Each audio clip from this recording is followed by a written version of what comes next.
Kakashi et Guy, c'est l'un des duos les plus sous-estimés de Naruto, pas seulement en termes de puissance, mais surtout de dynamique. Beaucoup passent à côté, mais quand on analyse leurs parcours respectifs, que ce soit narrativement ou en tant que shinobi, l'équilibre est presque parfait. Le génie calme et le bourrin hyperactif, deux opposés qui se respectent, se tirent vers le haut et finissent par atteindre ensemble le sommet du monde ninja. Tout au long du manga, leur niveau reste étonnamment proche et leur évolution hyper équilibrée, ce qui rend leur rivalité d'autant plus kiffante. Du coup, je me suis dit que ce serait intéressant de les comparer dans un format que j'ai déjà fait sur la chaîne il y a quelques temps, celui où on inverse les adversaires des deux personnages. Comme pour la vidéo sur Naruto et Sasuke avec Manga FR, on va donc intervertir les combats de Kakashi et Guy pour voir si l'un aurait pu gagner le combat de l'autre au moment précis du récit où les affrontements ont lieu. Bon visionnage.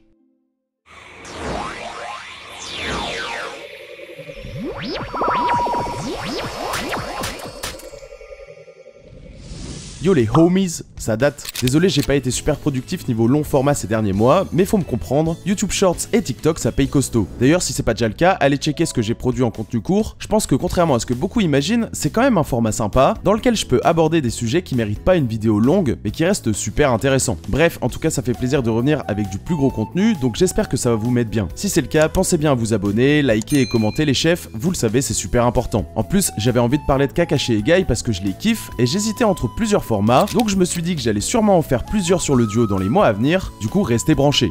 Allez, on commence. Bon, avant d'attaquer le premier combat, je rappelle que pour comparer de la façon la plus équitable possible nos deux persos du jour, on va les mettre dans les conditions exactes de leur homologue. Par exemple, pour ce premier round, on a Guy contre Zabuza, et dans ce setup, il sera accompagné de la team 7, donc Naruto, Sasuke et Sakura. Et même si ici ça va pas changer grand chose, c'est bon à noter pour la suite. Du coup, Guy de la partie 1 contre Zabuza, ce serait un affrontement intéressant. On peut imaginer le scénario classique où la team 7 et Guy rencontrent Zabuza, puis que Haku intervient ensuite et qu'ils s'affrontent à nouveau sur le pont Naruto, ou alors on peut se dire que tout se joue dès le jour de leur arrivée au pays des vagues. Et en vrai, peu importe, puisque la vraie question ici c'est est-ce que Guy peut battre Zabuza dans un combat direct? Et la réponse, je vais pas vous faire attendre, c'est clairement oui. Regardons un peu les faits. Dans ces deux combats, Zabuza commence toujours par attaquer Kakashi au corps à corps, soit avec son énorme hachoir, soit en tentant de le planter avec un kunai. Et dans les deux cas, Kakashi réagit immédiatement, sans se laisser submerger. Ça montre que le style frontal de Zabuza est déjà bien contenu par Kakashi. Donc autant vous dire que Guy en serait lui aussi capable, et même davantage. Grâce à ses meilleures statistiques physiques et son taijutsu, il aurait encore plus de facilité à gérer ses assauts et surtout à empêcher Zabuza de prendre l'initiative, comme notamment de composer ses mudras pour lancer son camouflage dans la brume.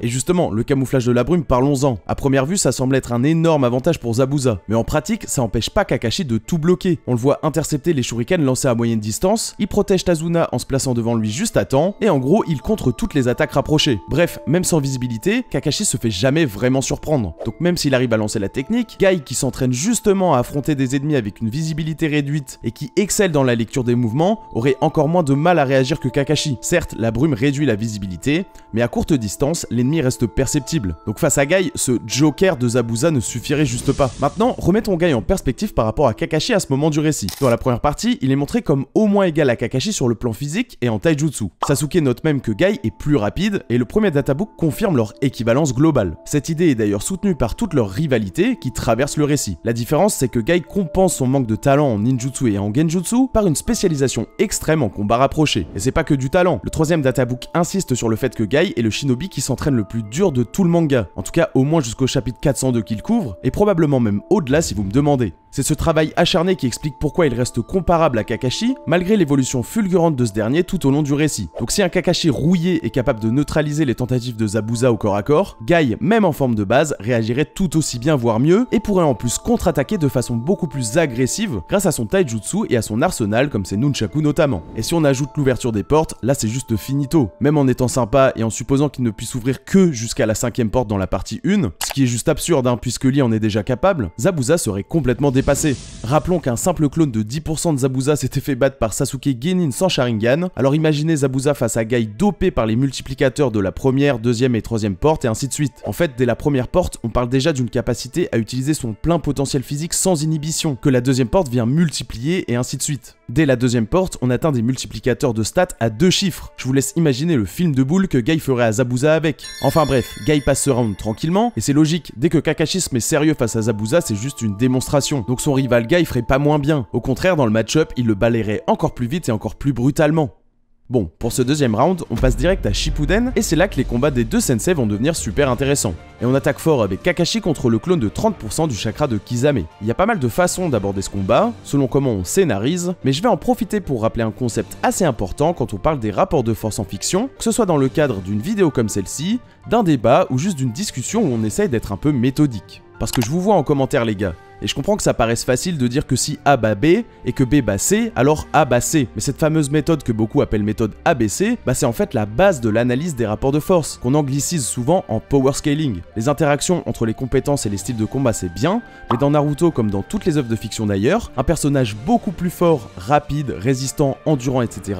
l'emportera toujours sur un personnage plus faible, même s'il est plus polyvalent, intelligent, ce que vous voulez. Enfin, évidemment ça c'est vrai que si l'écart de puissance globale est significatif, mais c'est souvent le cas dans un shonen neketsu où la puissance des personnages évolue en même temps que le récit et où le concept de power creep est un outil narratif essentiel. Le power creep en fiction, surtout dans les mangas, comics ou jeux vidéo, c'est quand les personnages ou ennemis deviennent de plus en plus puissants au fil de l'histoire, souvent en suivant une courbe exponentielle. En bref, le power creep c'est l'inflation de puissance dans une histoire qui fait que les enjeux montent toujours plus haut.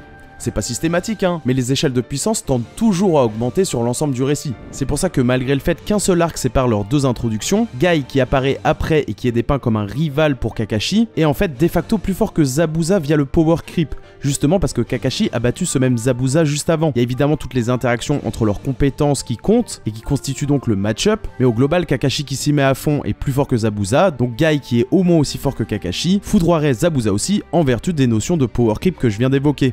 Donc pour un débat entre deux personnages contemporains et pour lesquels on n'a pas d'éléments comparatifs ultra clairs, oui, les interactions et le match-up seront importants, mais la représentation de leur puissance narrative, qui s'exprime notamment via des comparatifs avec d'autres personnages, l'est encore plus. Et c'est d'autant plus vrai quand on parle de deux personnages qui évoluent à différents moments du récit. Donc pourquoi je vous dis tout ça? Et en fait parce que le Kisame du début de Shippuden et celui de la partie 1 paraissent quand même bien différents. Celui de la partie 1, il échange avec les Jonin de Konoha de façon assez équitable, que ce soit avec Guy ou Kakashi justement. Dans leur première altercation, Kakashi réagit au Suiton de Kisame sans problème, Guy le repousse avec son taijutsu, et même Asuma arrive à bloquer Sameada puis à le blesser au visage. Sachant qu'avec tout le respect, Asuma c'est maximum comparable à une version rouillée de Kakashi d'après le premier databook, donc le fait de performer contre Kisame c'est pas giga impressionnant pour ce dernier. Parce que le Kakashi comparé à Asuma dans le premier databook, celui qui repousse Kisame et enfin celui qu'on oppose au clone de 30% de ce dernier au début de Shippuden, c'est plus du tout le même boug. Déjà rappelez-vous, mais entre la deuxième et la troisième épreuve de l'examen de Chunin, Kakashi reprend l'entraînement pour retrouver son prime après avoir galéré contre Kabuto, puis il continue évidemment de progresser pendant l'ellipse de 2 ans et demi. Au début de Shippuden, il arrive à tenir son Sharingan pendant toute une journée sans s'épuiser, et il dit même au chapitre 246 qu'il pourrait encore tenir comme ça jusqu'à l'aube. Et quand on sait qu'il passait plusieurs jours sous Beki après quelques minutes d'utilisation 3 ans plus tôt, c'est que l'entraînement a porté ses fruits. Et en fait c'est logique vu que, comme l'explique notamment Sakura au chapitre 17, l'entraînement permet d'augmenter son énergie spirituelle, l'une des deux composantes du chakra, qui va de facto augmenter le volume total de chakra, ce qui va donc booster toutes les statistiques du shinobi. Donc logiquement, le Kakashi du début de Shippuden est bien plus fort que celui qui échangeait équitablement avec Kisame, donc il devrait dominer ce dernier 2 ans et demi plus tard, non? Surtout qu'on parle d'un clone de 30% de son chakra là. Et c'est là que la magie du power creep intervient. Avec toutes les données empiriques qu'on a, l'interprétation que je viens vous donner devrait fonctionner.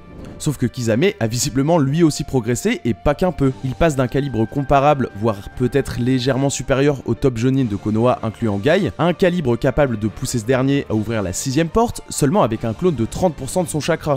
Bon, après le taf que fait Guy 6ème porte à Kisame, j'en parlerai dans mon bouquin, mais quand même, la façon dont il domine Guy en forme de base dans leur combat, c'est chaud. Donc si Kakashi était à la place de Guy à ce moment, il se mangerait le même tarif au corps à corps vu ce qu'on a établi avant sur les rapports de force entre Kakashi et Guy, et sur leurs courbes de progression respectives. Du coup c'est là qu'on doit parler match-up, parce que pour l'instant, avantage Kisame dans le débat. Pour que Kakashi passe le round, il y a plusieurs options, mais ce qui est sûr, c'est qu'il sera encore plus vite submergé que Guy dans les premiers échanges en combat rapproché. Du coup, l'option 1, c'est de survivre au requin de Kisame dans l'eau assez longtemps pour permettre à Neji Elite de se libérer de la prison aqueuse, pour ensuite pouvoir jump Kisame en 4v1. Enfin 3v1, ça dépend si vous comptez Tenten. Ce sera potentiellement jouable étant donné les interactions entre l'eau et la foudre plutôt à l'avantage du Raiton, et il y a aussi toutes les possibilités de diversion, de genjutsu et de clone pour aller libérer plus vite la team Guy, dont on sait que Kakashi est totalement capable, comme on le voit faire contre le clone d'Itachi justement. Bref, même si honnêtement en pur stat physique Kakashi est désavantagé, au niveau du match-up de ninjutsu ça pourrait clairement le faire, surtout s'il a l'aide de l'I-Energy. D'autant que l'option 2 paraît encore meilleure, je parle bien sûr du Kamui. Même si à ce stade Kakashi est pas super précis et met du temps à charger la technique,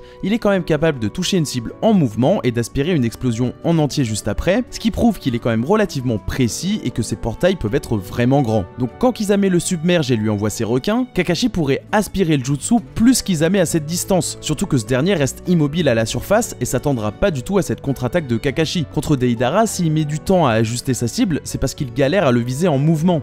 Mais la distorsion commence à l'instant même où il déclenche le Kamui. Et comme là sa cible sera immobile, il va pouvoir le one-shot. Franchement dans ce match-up, le Kamui c'est une vraie condition de victoire sérieuse. Donc je pense qu'on peut faire passer ce round à Kakashi assez tranquillement. Mais vous voyez que c'est que dans ce genre de cas bien spécifique où c'est vraiment intéressant d'analyser le match-up. Si Kisame avait pas subi le power creep dont je parlais au début, étant donné la progression de Kakashi par rapport à leur première confrontation, il aurait tellement outscale qu'il aurait même pas eu besoin de tergiverser et Kakashi l'aurait explosé. Voilà, je trouve que c'était aussi l'occasion de rappeler un petit peu certains concepts de power scaling qui sont intéressants et qui vous serviront sans doute pour la suite si vous êtes un peu dans ça.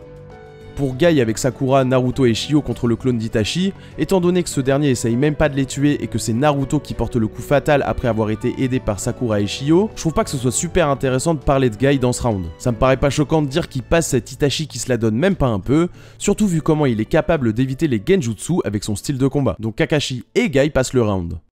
Prochain round par contre, c'est beaucoup plus intéressant.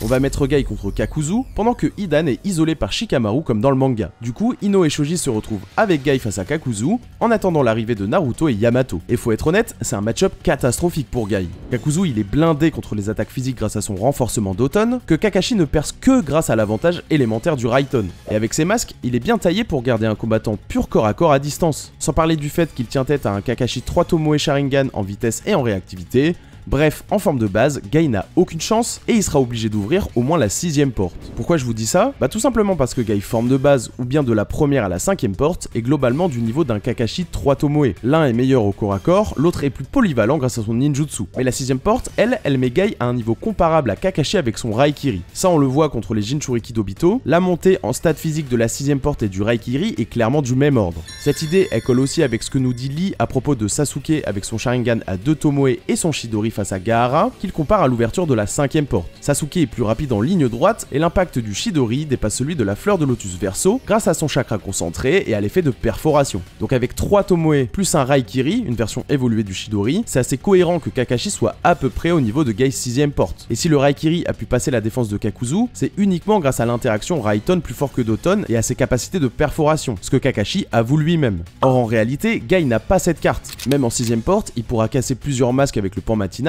combler la distance et le bousculer pendant un temps, mais passer la défense de Kakuzu, quasiment impossible à défendre. On parle d'un type qui se fait pas one-shot par le Futon Rasen Shuriken, une attaque qui détruit pourtant au niveau cellulaire, qui encaisse une bombe bijou en pleine tête, ou encore qui bloque à main nue un coup du démon à 2 queues. Clairement, le potentiel destructeur de Guy 6ème porte ne suffira pas à passer cette défense. Cela dit, on peut quand même imaginer que ça lui permette de tenir jusqu'à l'arrivée de Naruto et Yamato, et derrière ce sera Naruto qui achèvera Kakuzu avec son Rasen Shuriken. Et même sans Kakashi pour porter le coup final, Guy aura pu le neutraliser assez longtemps pour que ça se termine pareil. Donc dans ce cas de figure, on fait passer le round à Guy, même si c'était clairement chaud. Cela dit, on peut ajouter que comme le dit Kakashi lui-même, s'il avait utilisé Kamui plus tôt, il aurait pu se débarrasser de Kakuzu. Or si on pousse le parallèle Kakashi-Guy dont on parlait avant, le power-up du Kamui de Kakashi correspondrait clairement à celui du tigre du zénith de Guy avec la 7ème porte. On y reviendra au prochain round, mais c'est ce qui permet à Guy de one-shot Kisame et même de repousser un Susanoo version 2 de Madara. Donc vraiment si sa vie en dépend, il peut cramer Kakuzu avec. Dans tous les cas et malgré le match-up compliqué,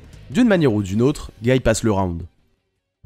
Bon, là on passe au round de Guy contre Tendo et Shurado. Et je vais pas vous mentir les mecs, si au round précédent je suis parti du principe que Guy s'économisait jusqu'à l'arrivée des renforts, ici on est dans un tout autre contexte. Là le mec il va devoir affronter le leader de l'Akatsuki, qui vient de pull up dans son village pour tout retourner. Autant vous dire que dans ce cas de figure, Guy aura toutes les raisons de lui rentrer dedans sans retenue d'entrée. In character, Guy est toujours prêt à aller au charbon pour protéger les siens, et là le contexte s'y prête parfaitement. Donc on va pas y passer 4 heures, Guy passe le round. Je m'explique. Dans l'hypothèse où il one-shot pas tous les pains avec la 8ème porte en se sacrifiant pour défendre son village, il a toujours l'option de fumer Tendo et Shurado avec la 7ème. Avant d'expliquer pourquoi, on peut remettre un peu de contexte. Guy va arriver et confronter Tendo seul, puis on aura Shurado qui débarque avant l'arrivée des renforts, donc Shoji, Choza et quelques randoms. Dans les premiers échanges avec Tendo, si Guy est pas déjà en 7ème port, ce qui comme j'ai dit serait improbable in character, il se fera peut-être submerger par les bâtons noirs du Rinnegan et repoussé par le Shinra Tensei comme Kakashi, mais comme son rival, il va pas se faire one shot, surtout que Pain essaye d'obtenir des infos sur Naruto à ce stade et donc pas de le tuer. C'est à ce moment là que Shurado va débarquer, et si c'est pas déjà fait, en se retrouvant en 2v1, c'est là que Guy va lâcher les chiens. Et même s'il choisit d'ouvrir entre guillemets que la 7ème porte à ce stade, je suis même pas sûr que ça laisserait le temps à Choza et aux autres d'intervenir. Mais si c'est le cas, ce sera encore pire pour Tendo et Shurado, parce qu'avec la 7ème porte, Guy obtient un boost de stats physique tel qu'il arrive à humilier Kisame et à performer encore mieux contre Jubidara qu'un Minato boosté au Senjutsu. Donc autant vous dire que pendant les 5 secondes de cooldown de Tendo entre ses Shinra Tensei, il aura le temps de l'allumer lui et son pote robotique,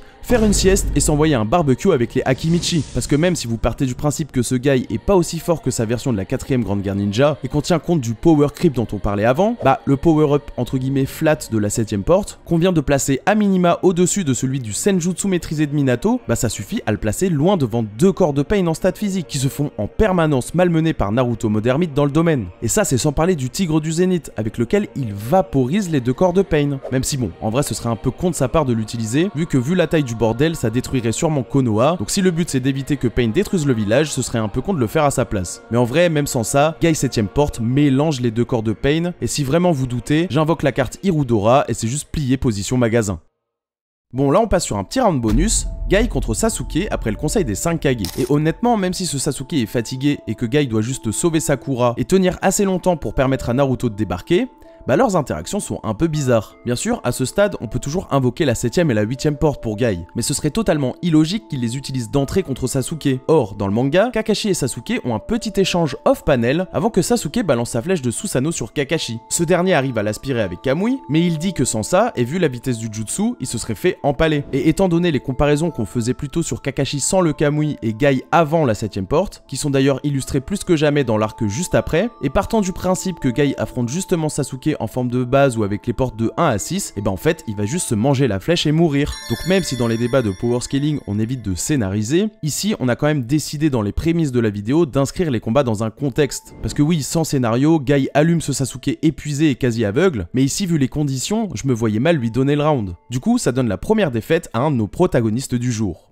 Et en vrai, je crois qu'on va enchaîner directement sur la deuxième, vu que le combat Kakashi versus Kisame sans Sameada sur l'île de la Tortue est quand même moins à l'avantage de Kakashi que c'était le cas pour Guy. Et ce, même si on parle du Kakashi du début de la 4ème Grande Guerre Ninja. Bon, déjà, contrairement à Guy, Kakashi n'a pas la possibilité de contrer l'attaque du Mégalodon, qui en plus d'avoir une portée gigantesque et les capacités de destruction proportionnelles, capable de retenir brièvement le Tigre du Zénith quand même, bah elle a aussi pour effet d'absorber le chakra des jutsu ou des personnes qu'elle touche pour augmenter sa puissance. Donc même si Kakashi avait un jutsu capable de contrer le Mégalodon, il se ferait absorber et ça renforcerait juste l'attaque de Kisame. Donc bon, bien sûr, la seule option pour Kakashi de contrer le Mégalodon, ce serait juste d'utiliser un bon gros Kamui. Et alors, clairement c'est possible, hein. On le voit aspirer un clone en mouvement de Naruto KCM2, Hachibi en entier pendant le combat contre Jubi, et même tenter de sniper la tête du Gedomazo. Donc autant vous dire qu'à ce stade, les portails de Kakashi peuvent atteindre des tailles et un niveau de précision extrême. Mais il y a deux petits soucis avec ça. Déjà, le Mégalodon vient juste après la vague de requins que Guy repousse avec son pan matinal en 6ème porte. Et encore une fois, Kakashi est aussi fort que ce Guy, y a pas de problème. C'est juste que dans ce cas précis, il est mal équipé. Donc même s'il arrive à contrer la centaine de requins de Kisame, sachant que de façon réaliste, il n'a pas de technique avec une assez grande portée, bah il sera de toute façon obligé d'utiliser un bon gros Kamui dans la foulée pour contrer le Mégalodon. Sachant que l'autre petit souci, c'est que Kakashi à ce stade, il peut faire des très gros Kamui, ça c'est sûr, mais ça lui coûte super cher. Quand il téléporte le clone de Naruto KCM2, le frérot nous fait juste une syncope. Et même s'il combattait déjà depuis longtemps à ce moment, le Mégalodon qui est énorme demanderait un bien plus gros output de chakra que le clone de Naruto. Donc pas sûr qu'après l'avoir fait des pop, Kakashi soit au max, et ça laisserait Kisame libre de réattaquer jusqu'à ce que Kakashi en puisse plus, ce qui sera largement possible parce que Kisame combat dans un environnement aquatique avec des réserves de chakra colossales. Et pareil, certes il téléporte Gyuki avec Kamui, mais ça c'était grâce au chakra de Kyuubi qui a augmenté ses réserves de chakra par 3. Et après avoir TP Gyuki, Kakashi est complètement cramé, alors qu'il venait justement de recevoir ce boost de chakra. Donc sans chakra extérieur, et même si le Mégalodon est plus petit qu'Hachibi, au mieux Kakashi arrive à le TP et finit à court d'énergie immédiatement, et au pire il a même pas les réserves pour le faire. Résultat, on peut pas lui donner la victoire sans scénariser totalement à son avantage, ce qui est pas du tout le but ici. Après, en terrain neutre, Kakashi dominerait sûrement les échanges, hein, vu que pendant la guerre, ce Kakashi a encore développé son chakra, il arrive à combattre Obito Rinnegan au corps à corps, il performe contre les Jinchuriki d'Obito transformés en version 2 alors que ces derniers faisaient galérer Naruto KCM, il réagit sans trop de problèmes à la vitesse de déplacement de Naruto KCM justement, voire même de Naruto KCM2, et il arrive carrément à sauver ce dernier contre Obito alors qu'il était presque totalement à court de chakra. Donc si on se dit que le combat contre Kisame se déroule sur Terre, en admettant que Kakashi le rattrape plus vite que Guy ou je sais pas quoi pour forcer un combat à son avantage, là il y a aucun moyen d'argumenter en faveur de Kisame sans ses gros jutsu Suiton qui sont possibles que grâce à l'avantage du terrain comme il explique lui-même au chapitre 506. Attention, hein, Kisame pourrait sans doute les utiliser aussi sur Terre mais juste pas dans les mêmes proportions, donc déjà qu'on l'a dit, Kakashi était pas totalement démuni sous l'eau, avec l'avantage des stats et son meilleur battle IQ, je donnerais la victoire à Kakashi sur Terre. Sauf qu'en fait, si on est réaliste, c'est impossible que Kakashi rattrape Kisame plus vite que Guy. Car pour rappel, quand Kisame est confronté à Naruto, Bi et Guy, bah il voit bien que c'est un peu la sauce, donc il tente de se barrer à la nage et personne n'arrive à le rattraper. Du coup, on a Bi qui envoie Guy dans les airs, qui ensuite s'appuie sur son invocation pour reprendre appui et enfin rattraper Kisame rapidement. Et il fait tout ça en 6ème porte. Donc dans ce contexte, Kakashi arriverait limite encore plus tard et le combat se déroulerait dans l'eau si Kisame a pas déjà réussi à s'enfuir. Dans ce contexte, je peux décemment pas donner le round à Kakashi.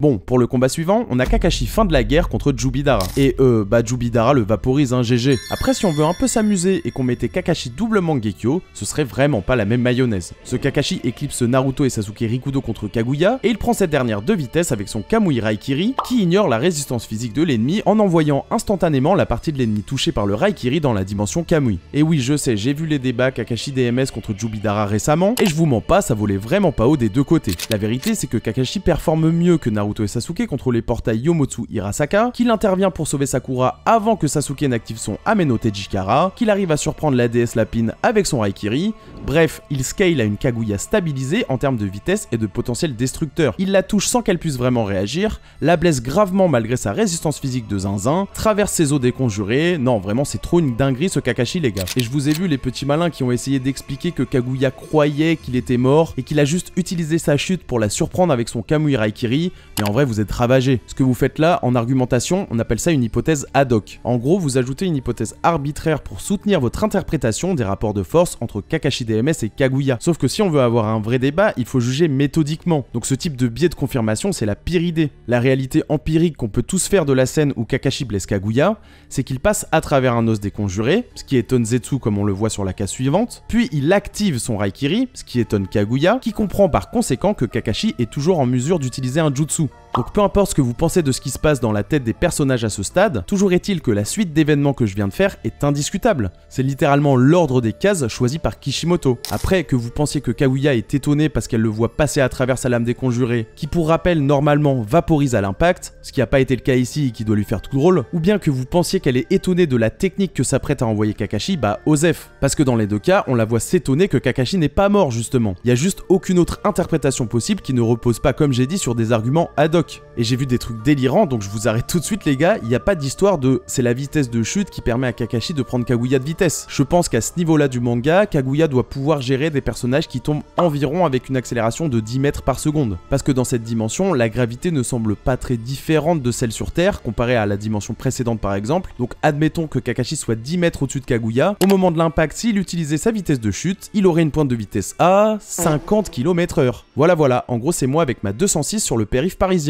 Donc waouh, si vous pensez que Kaguya peut pas réagir à cette vitesse divine de 50 km/h, sachant que ce même Kakashi adolescent pouvait déjà réagir à un éclair de foudre qui lui se situe entre 100 000 et 300 000 km par seconde. Donc ouais, Kakashi ado réagit à minimum un tiers de la vitesse de la lumière, mais Kaguya se fait blitz par un scooter en agglomération. Ok.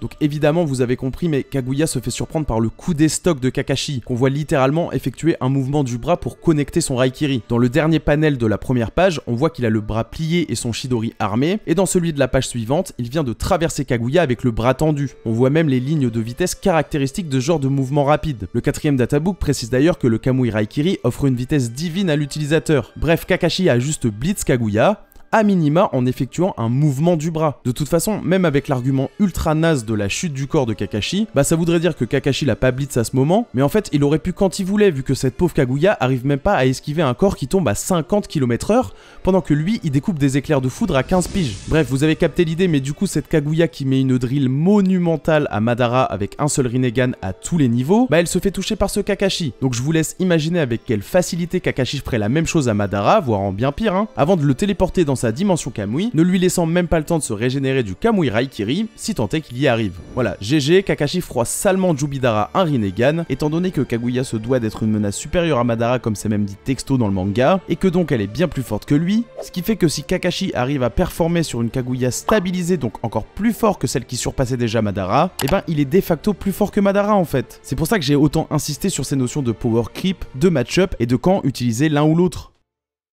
Bon, je vous avoue que le prochain round va être très rapide, vu que c'est Guy 8ème porte contre Kaguya à la place de Kakashi double Mangekyo justement. Et honnêtement, Guy se fait juste vaporiser par les os déconjurés de Kaguya. Bah oui, le Kakashi complètement boosté dont on vient de parler, il est obligé d'utiliser l'intangibilité du Kamui, sans quoi il se faisait aussi one-shot par les os déconjurés. Donc autant vous dire que Guy va juste les manger en pleine tête. Et en vrai, même sans ça, Kaguya il repousse un Naruto encore plus boosté que celui qui précède Jubidara plus dangereusement que Guy 8ème porte. Elle peut se planquer dans ses portails et contrôler l'environnement de ses dimensions, en attendant que Guy s'épuise et meurt. Elle peut le TP de dimension en dimension pour le fun. Bref, il est vraiment finito. Mais bon, c'est normal, on parle de la top 1 du verse, alors que lui, il passait déjà pas Madara, hôte de Jubi avec un seul Rinnegan et sans l'arbre divin absorbé. Du coup voilà, on termine cette vidéo avec 3 victoires et 2 défaites pour Guy, contre 1 victoire et demie et 1 défaite et demie pour Kakashi. Dépendant de la version qu'on choisit, Kakashi gagne largement contre Madara et serait en 2-1, ou perd lamentablement et finirait en 1-2. Dans tous les cas, et comme attendu avec une rivalité aussi bien ficelée, on est sur des ratios comparables. Et surtout ce que je trouve très cool, c'est que Kishimoto a vraiment choisi des adversaires qui collent parfaitement à Kakashi et Guy, leur permettant chacun de s'illustrer dans les match-ups que l'autre aurait vraiment eu du mal à gérer, ce qui renforce encore plus leur parallèle IMO. Bon, et j'ai volontairement skip les combats où ils combattent ensemble, aucun intérêt. Et idem pour celui contre Obito dans la dimension Kamui, vu que ce dernier fait exprès de perdre contre Kakashi pour se faire retirer l'amulette. Donc bon, ok, on aurait pu se dire que Guy aurait fait pareil, ou pas, bref, on s'en fout, c'était pas super intéressant, donc j'en ai pas parlé. En tout cas voilà les potos, j'espère que la vidéo vous a plu, je pense qu'on a fait le tour. Ça m'a fait bien kiffer de revenir à ce type de format à l'ancienne, donc si vous avez apprécié, faites-le moi savoir avec des pouces en l'air, des commentaires, bref, vous connaissez les bails. Ah, et comme toujours, merci aux boss du Tipeee, Larsin, Siko, Desgor et Borugot, vous êtes des monstres. En attendant le prochain long format, on se retrouve très bientôt avec les formats courts. N'hésitez pas à me drop des petits sujets qui vous intéressent, d'ailleurs si vous voulez je prends toutes les suggestions. Bref, sur ce les potes, il me reste plus qu'à vous souhaiter une super journée ou soirée, et à vous dire à plus sur Contre-Culture. Peace.